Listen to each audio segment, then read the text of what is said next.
Good afternoon, everybody, and I hope your butts aren't pancakes yet. I know it's been a long day, but I've heard so many wonderful things, and we had a famous person with us just now, J-Lo, like, wow, and her story was amazing. One-handed magician, like, how do you one-up that? But it's not about one-upping here today.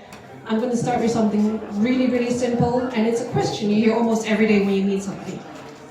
How are you? Oh crap, I've got the answer to that question. How are you? Let me think. I had a really crappy week. But then you open up to the person and you're just like, oh, I'm fine. But actually there's so much going on in your head. But many years ago, I wish somebody had asked me truly, how are you? And just sat down and listened to me. Because there was a time in my life where I truly believed my loved ones and everybody in the world would just be better off without me. I wanted to disappear. Let me take you back. Close your eyes if you want to, because I want you to really imagine this scenario. I grew up in the Netherlands back in the 80s and 90s.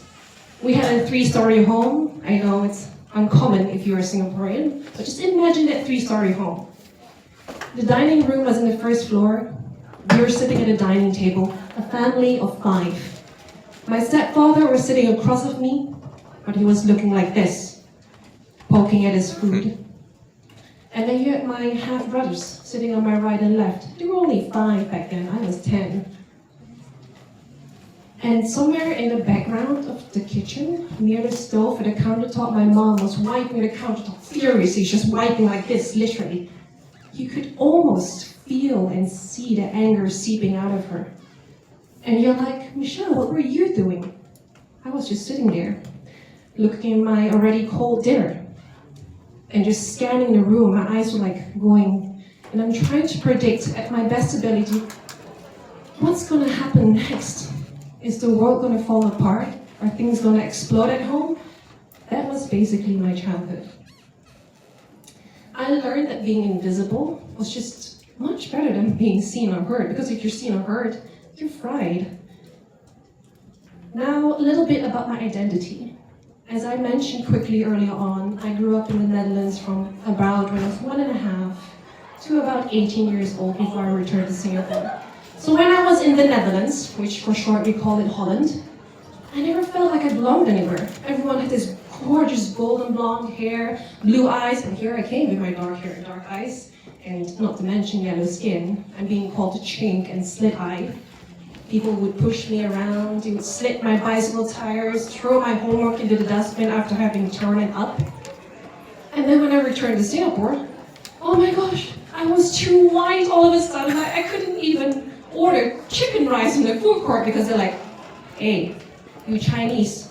Oh, you cannot speak Chinese, huh? Hello. So, belonging. Yes, my Singlish is very good after having spent almost 2 decades here. But I never felt like I belonged anywhere. And that was a struggle. It was a culture shock. It was something that I couldn't deal with at some point in time, and I had a true identity crisis. Now, this banana, and for those that are Singaporeans, you know what it means, yellow on the outside but white on the inside, had to navigate around in life. I will not quite yet continue my journey in Singapore because it's a much longer journey that happened back in my childhood during my time in the Netherlands.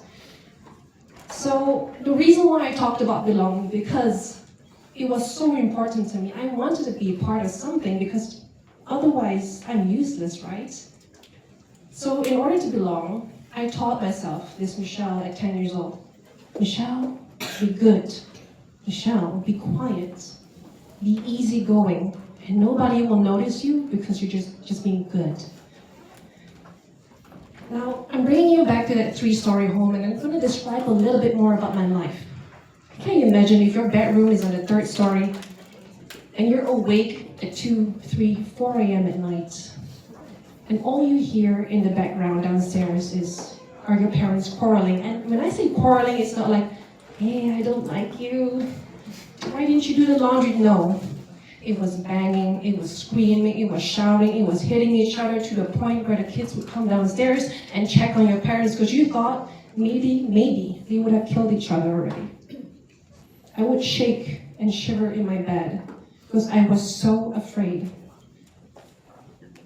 And then there came a day, I'm gonna go show you, this is from 30 years ago. This is my diary. I opened it up one night after listening to one of those endless quarrels again. It has this lock, and look, it's very old and shabby already, but still around. And I wrote in that diary this sentence: I hate my family. When is this going to end? So on the outside, I was this smiley, good student, quiet little kid, easy in the show. But on the inside, I was a peacekeeper, a parentified daughter who had to take care of her younger brothers because she had no other choice. And worse than that, she had to be a judge for adult arguments. She would literally put her in the middle of the two of them and say, who's right, mom or dad? Yikes, I'm 10 years old. At age 13, I was exhausted, burned out, and convinced that everyone would be better off, like I mentioned in the beginning, without me. I snuck down to the second floor. We had a medicine cabinet in our bathroom, a big one with a mirror, I opened it up, saw a box of Panadol, took it, snuck back to my bedroom, and I took it all in. I ingested the entire box of Panadol, hoping I would never wake up again in the morning. But I'm standing here, so I obviously did. I woke up. Looking back, I think that little girl, I don't think she wanted to just end her life. I just think, and I think a lot of you experienced this before, didn't know how to keep carrying the life that she was living in. I kept this survival mode switched on in adulthood, and these were the symptoms. And if you can relate to any of these symptoms of survival mode, just nod your head or just put a hand on your heart and be like, yeah, I've been through that feeling. I became a people pleaser. I learned, a master of walking on eggshells. Like if there were any CEO position for walking on eggshells, I'll be the queen of that. I can't say no. No was a full answer. And I was the queen of perfectionism. Nothing should go wrong because, yes, this guy has two hands up. If anything went wrong, I'm not good enough. It's my fault. And I just believe that it is Michelle. This is part of her personality. Like, she's so bright and smiley and outside, nothing wrong with her. And I just kept that facade on. But it wasn't my personality. It was just survival and the symptoms of survival mode. Fast forward. I'm now into my second marriage. I have 3 beautiful children at home. Oh, well, not at home, literally. Two of them are sitting right there eating their bakwa. But everything changed. Everything changed when I realized that these were symptoms of survival mode. And today, I'm trying to help and support people to get over these symptoms. I let my children have a voice, which I never had because I wasn't seen or heard. I repair after each conflict as much as I can. I accept. I can actually receive apologies. I was never apologized to before, ever in my life back then. And I also am able to say sorry now without tearing up. I choose connection over controlling because all I knew growing up was that I should be controlled and never should have an opinion. Most importantly, I learned that love doesn't disappear when I make a mistake. I can carry that pain that I have without passing it down. Remember my diary when I said, I hate my family, when is this going to end? It's still sitting here, by the way. I can't unlock it because I lost the key. Well, that little girl today hears something different.